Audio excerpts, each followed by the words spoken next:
Assalamualaikum warahmatullahi wabarakatuh. Jumpa lagi dengan kami tim penyuluhan Dinas Pertanian dan Pangan Kota Saban. Kami coba mengunjungi petani di lokasi Cot Abu, tepatnya Luk Bate, kelompok tani Semangat Tani di lahannya Bang Rahmat. Seperti kita lihat, ada 4 varietas padi gogo yang dibudidayakan di sini. Di sebelah kiri saya ini ada varietas Sigambiri merah. Seperti kita lihat, kondisinya sebagian sudah menunggu masak, sebagian lagi memang sedang proses pengisian bulir. Memang malai tidak serentak keluar. Apakah memang seperti ini spesifikasi varietasnya atau seperti apa, kami juga belum tahu, karena memang penanaman padi di Sabang ini baru perdana. Jadi di sini juga karena mendapat informasi dari petani bahwasanya ada permasalahan. Kita lihat di depan kita lumayan yang rebah. Nanti kita juga mohon arahan dari tim penyuluh senior kita untuk bagaimana penanganan yang paling efektif untuk menangani kondisi seperti ini. Juga di sebelah kanan saya seperti kita lihat nih, padi sudah mulai pengisian bulir dan sebagian sudah menunggu masak, tapi secara umum malai sudah serentak keluar. Di sana kita lihat hamparan yang lebih rendah kelihatan itu adalah varietas Situ Bagendit. Ini Impago 12 Agritan. Yang hamparan sebelah sana itu adalah varietas Impago 13. Mungkin secara fisik ada perbedaan. Yang paling signifikan memang Sigambiri merah, kita lihat tingginya walaupun usia sama. Usia tanaman sendiri ini sekitar kisaran 95 sampai 100 HST, karena memang tajuknya tidak serentak, atau istilahnya tugal kalau kami di sini temajuk, tidak serentak. Jadi ini bersama kami ini ada penyuluh senior kami nih, Pak Doni. Pak Doni, dengan kondisi seperti ini mungkin bisa diberi gambaran. Ini kita lihat karena intensitas hujan semalam lumayan, jadi apa yang mengakibatkan bisa rebah seperti ini, dan dengan kondisi seperti ini apa yang harus dilakukan oleh petani? Assalamualaikum warahmatullahi wabarakatuh. Sedikit saya sebagai penyuluh pertanian yang menangani petani di sini akan memberikan sedikit gambaran tentang keadaan tanaman padi yang ada di kebun Pak Rahmat. Beliau ada di ujung sana yang pakai baju hijau. Adapun memang beberapa hari belakangan ini memang telah terjadi hujan dan angin yang sangat kuat di Kota Sabang ini, terutama di daerah Kecamatan Sukajaya ini. Memang kita lihat ada beberapa varietas di sini seperti yang telah disampaikan tadi, ada 4 varietas. Jadi masing-masing varietas itu mempunyai pertumbuhan yang berbeda-beda. Ada varietas yang tanamannya itu lebih tinggi, kemudian ada varietas yang tanamannya itu lebih rendah, seperti tanaman Sigambiri ini. Memang tanamannya ini tanaman lebih tinggi dibandingkan dengan varietas Impago 12, Impago 13 dan Situ Bagendit. Situ Bagendit itu lebih rendah dibandingkan 3 varietas yang ada di lokasi ini. Nah, untuk tanaman padi yang tanamannya itu lebih tinggi, tentu itu akan mendapat serangan angin yang berisiko lebih tinggi, seperti Sigambiri merah ini. Untuk menangani mensiasatinya, kita kalau misalnya udah rebah seperti ini, saya menyarankan jangan diganggu. Jangan diganggu, kenapa? Karena tanaman Sigambiri merah itu tanamannya itu memang rapuh. Ini contoh, kita lihat batangnya nih. Ini batangnya ini di dalamnya ini berongga dia. Jadi kalau dia udah tumbang ke kiri, ya, artinya dia kalau misalnya dia terjadi patah, kalau kita berdiri, kalau dia patah kiri, pada saat kita berdirikan kembali dia akan patah kanan. Kalau sudah patah kanan maka dia akan putus. Maka itu jangan diganggu. Biarkan sementara dia akan mencari apa namanya tuh peluang untuk bangkit sendiri. Malainya pun akan berusaha untuk bangkit nanti. akan berusaha untuk bangkit sendiri, mengejar matahari, ya, sesuai dengan apabila ada intensitas matahari yang cukup, dia akan berusaha untuk mencari bangkit sendiri.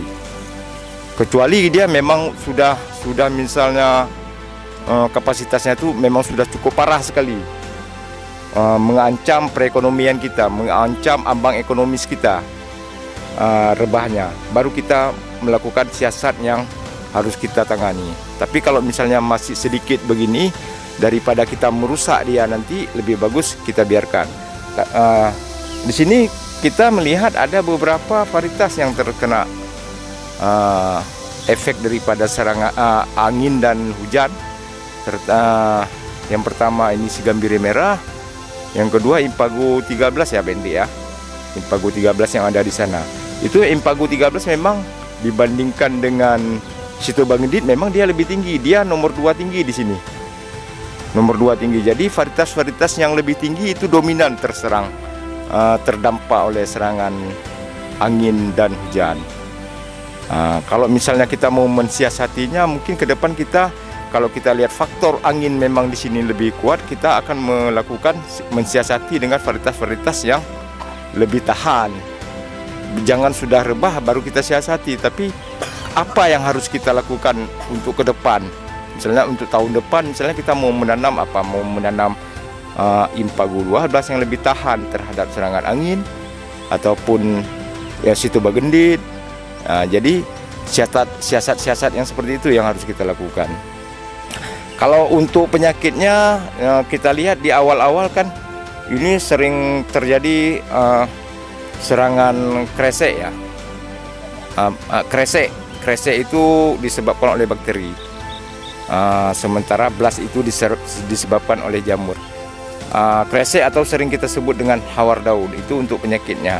Kemudian ada juga serangan penggerek batang. Penggerek batang itu kemarin di awal penanaman, dia di umur 1 bulan dia sudah mulai menyerang pada saat pertumbuhan vegetatif. Tapi di saat pertumbuhan generatif, dia akan berubah pada serangan belu.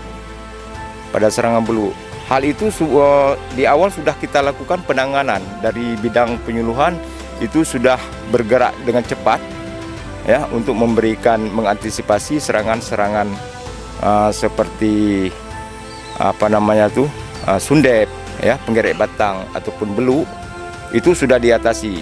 Namun demikian untuk serangan hamanya sendiri yang dominan di sini yang kita lihat malah bukan terjadi serangan wereng, yang terjadi malah serangan walang sangit yang begitu dominan. Nah, kita lihat di sini dari pengamatan kita dominannya serangan itu terjadi pada saat di bulan 10 ya Bendy ya. Di bulan 10 sampai di bulan 11 ya.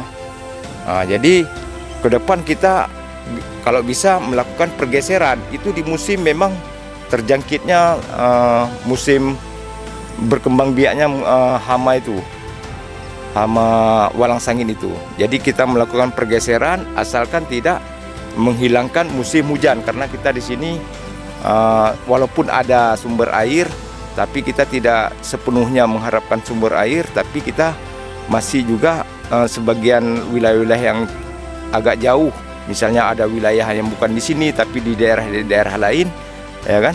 Itu kita harus mengandalkan musim hujan, maka kita lakukan pergeseran musim tanamnya. Ya. Kok kresek gimana ciri-cirinya? Kresek itu seperti kalau saya gambarkan seperti apa ya? Daunnya menguning seperti ini, ya.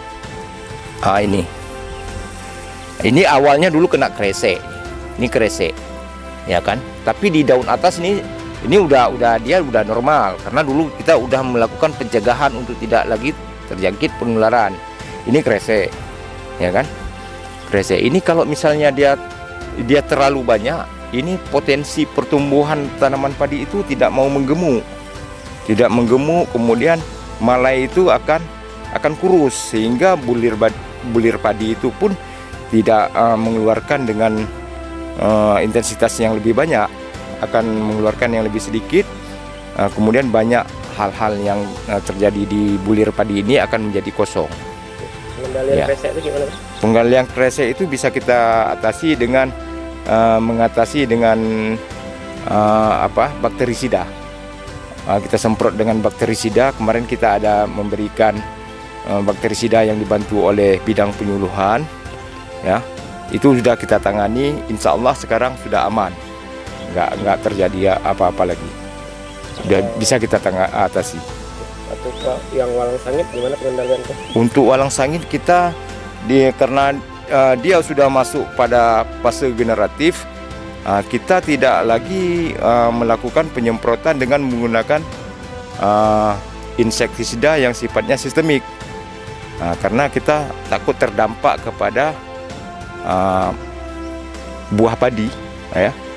Bulir padi ini nanti akan berdampak kepada konsumen.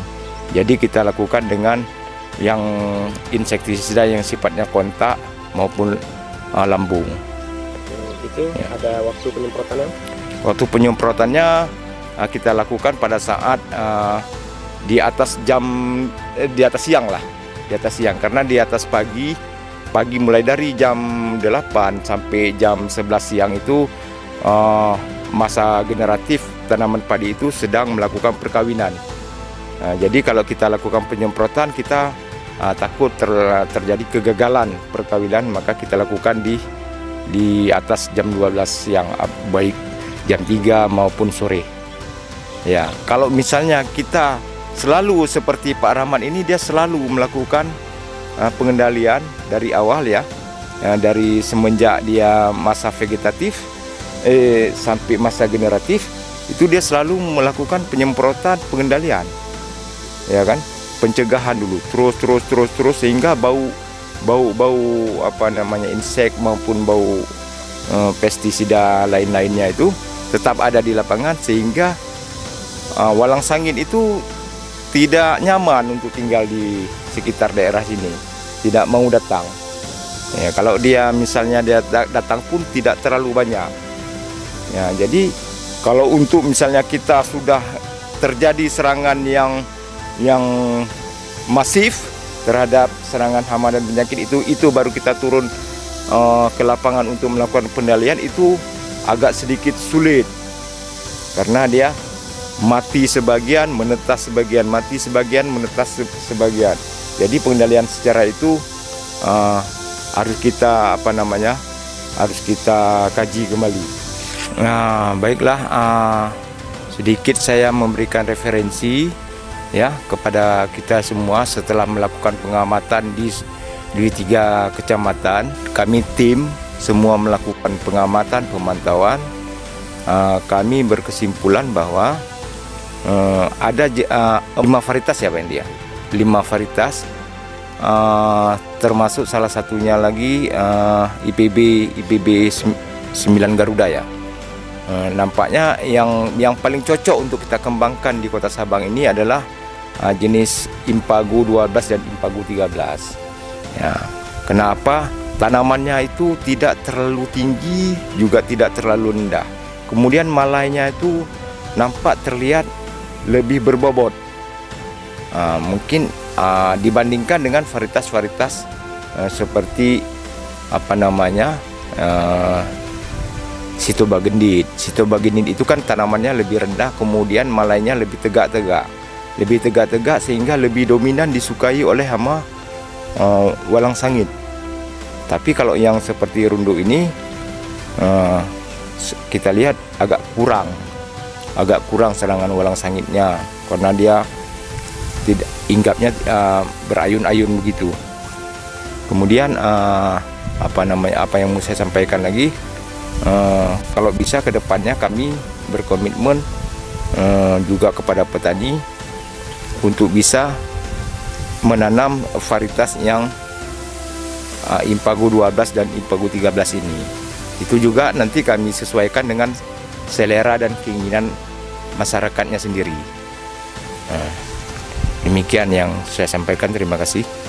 Oke, Pak Doni, terima kasih banyak, luar biasa nasihat dan arahannya, dan mau berbagi pengalaman kepada petani. Jadi mudah-mudahan dari 5 varietas yang kita budidayakan di Sabang ini bisa menjadi referensi kepada petani nantinya yang varietas mana yang akan dibudidayakan secara berkelanjutan di Kota Sabang. Kami juga belum tahu rasa dari kelima varietas ini seperti apa. Nanti dari kelima varietas ini yang mana yang paling diminati untuk dikonsumsi oleh masyarakat Sabang. Yang jelas kelima varietas ini layak kita rekomendasikan untuk dikembangkan atau dibudidayakan di Kota Sabang. Mudah-mudahan ini bisa menjadi tambahan pilihan pada petani khususnya di wilayah Kota Sabang. Itu petani, sama kebetulan hadir juga Sekretaris KTNA Kota Sabang ini. Ini minta pendapatnya juga. Pak Rahmat, semangat ya. Ya, walaupun kemarin itu sempat terjadi serangan walang sangit yang luar biasa, tapi alhamdulillah bisa dikendalikan. Jadi untuk ini nggak ada kendala ya, Pak Rahmat ya, untuk sementara ya, aman ya, masih semangat ya. Jadi nggak nyerah ya untuk berkelanjutan ke depan ya. Siap jadi ketua pangan. Yes, luar biasa. Ini kebetulan nih Sekretaris KTNA Pak Ruslan yang sekaligus petani juga. Ini Pak Ruslan nih harus kasih pandangan ini untuk petani-petani di Sabang, ya kan? Kita Dinas Pertanian dan Pangan Kota Sabang, tim penyuluhan, juga KTNA itu terus bersinergi untuk bagaimana caranya pertanian di Kota Sabang ini bisa makin berkembang. Terutama ini juga kita sebagai bentuk dukungan kita kepada program PAT Kementerian Pertanian, khususnya tanaman pangan padi. Gimana pendapatnya nih Pak Ruslan, dan mohonlah mungkin kalau ada himbauan kepada kawan-kawan petani kita di Sabang. Baik, terima kasih. Assalamualaikum warahmatullahi wabarakatuh. Kami dari KTNA Kota Sabang merasa sangat bangga dengan kondisi yang seperti hari ini kita lihat bersama, bahwa pada hari ini meskipun Sabang itu tidak punya lahan sawah basah, namun para petani di Kota Sabang masih bisa memanfaatkan lahan kering atau lahan untuk tanaman perkebunannya, tanah darat yang bisa dimanfaatkan untuk bisa ditanami padi darat. Hasilnya ya seperti yang kita lihat hari ini. Mungkin ke depan nanti bagi petani-petani Kota Sabang yang ingin melanjutkan atau melakukan penanaman padi untuk di tahun-tahun berikutnya, jangan perlu khawatir, tidak perlu takut, karena bukti nyata hari ini kita sudah bisa melihat bahwa Sabang ke depan akan kita konsumsi beras dari hasil petani di Kota Sabang itu sendiri. Besar kemungkinan bahwa stok beras untuk Sabang di tahun ke depan nanti akan kita cukupkan dengan hasil yang kita hasilkan dari Kota Sabang itu sendiri. Nah, kami berharap juga kepada petani yang hari ini sedang melakukan giat penanaman padi agar tetap serius dan semangat supaya apa yang kita lakukan hari ini berdampak hasil yang lebih bagus di masa yang akan datang. Dan bagi petani-petani yang lain juga yang memang masih meragukan bahwa apakah mungkin padi di Sabang itu bagus, apakah ini apakah itu, boleh datang ke lokasi Pak Rahmat di Lobate untuk supaya menjadi motivasi di kemudian hari untuk melakukan penanaman padi di lahan darat. Nah, mungkin saya dari KTNA sendiri juga hari ini yang mewadahi beberapa kelompok tani yang ada di Kota Sabang, menganjurkan kepada semua petani, kalau memang masih ada lahan-lahan tidur, alangkah bagusnya dimanfaatkan untuk ditanami padi. Karena hari ini pasokan beras semakin hari semakin menipis dan harganya pun semakin tinggi, hari semakin melambung jauh tinggi, sehingga tidak terjangkau lagi bagi petani-petani yang bertaraf ekonomi rendah. Bukan berarti kita fokus di padi, tetapi juga fokus di semua sektor pangan yang memang ketersediaan pangan sehari-hari di Kota Sabang itu bisa tercukupi. Mungkin demikian harapan kami dari KTNA, dan KTNA sendiri juga akan bekerja lebih maksimal untuk kedepannya. Nah, dalam rangka pembinaan bersama dengan penyuluh pertanian Kota Sabang untuk melakukan evaluasi pengawasan kinerja bersama masyarakat tani yang ada di Kota Sabang.